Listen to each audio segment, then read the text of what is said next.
अॼु असांजो टॉपिक आहे त एजुकेशन हासिलु करण सां असांखे कहिड़ा कहिड़ा फ़ाइदा मिली सघनि था।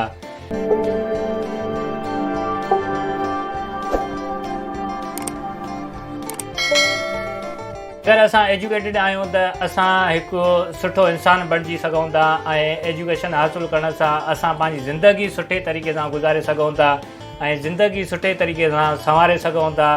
पर असांखे एजुकेशन आहे त असां पंहिंजी ज़िंदगी में सुठा मौक़ा मिली सघनि था ज़िंदगी अॻे वधाइण जा। अगरि मुआशिरे में जेको क्राइम रेट अॼुकल्ह ॾिसूं था त क्राइम रेट वधीक आहे त इहो इन जे करे आहे त एजुकेशन न आहे। एजुकेशन जो रेसो तमामु घटि आहे। अगरि एजुकेटेड असां सभु थींदासीं त हिन मुआशिरे में जेको क्राइम रेट हले थो पियो त उहो तमामु घटिजी वेंदो। अगरि असां एजुकेटेड थींदासीं त मुआशिरे में असांजी वधीक शमूलियत थींदी, असां वधीक सोशलाइज़ थींदासीं ऐं हिकु असां पंहिंजो नेटवर्क बणाईंदासीं जंहिंमें असां मिली करे सभु कमु कंदासीं त माण्हुनि सां उथणी घुमणी फिरणी माण्हुनि जा कमु करणु उहे सभु अगरि असां एजुकेटेड हूंदासीं त उहे आसानी सां असां करे सघूं था। ऐं असां एजुकेशन हासिलु करण सां असांजो लाइफ स्टाइल जेको आहे उहो तब्दील थी वेंदो, उहो बहितरु थी वेंदो। असां हेल्दियर लाइफ स्टाइल गुज़ारींदासीं।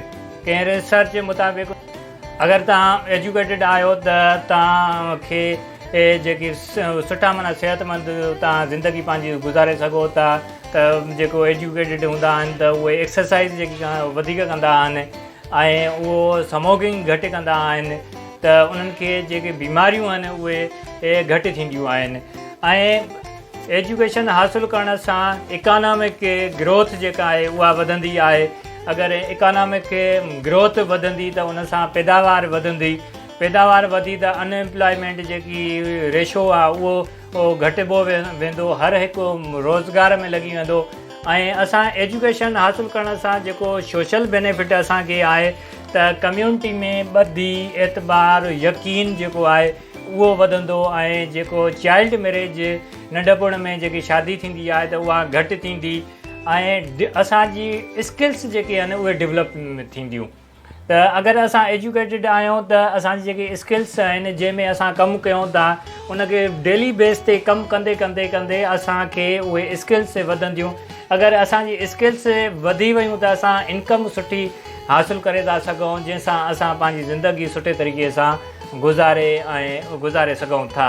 एजुकेशन सां असांजी एम्प्लॉयमेंट अगरि नौकिरी जी असां तलाश कंदासीं त उहो नौकिरी असांखे आराम सां मिली सघे थी। एजुकेशन हासिलु अगरि असांखे डिग्री का सुठी आहे त असां उन सां नौकिरी तलाश आसानी सां करे सघूं। अगरि असांखे पर्सनल को बि कारोबार असां पंहिंजो कयूं था त मिसाल माना कंहिं दुकान था हलायूं या को पंहिंजो बिज़नेस कयूं था त उहो असां एजुकेटेड हूंदासीं त सुठे तरीक़े सां असां उहो करे सघूं था।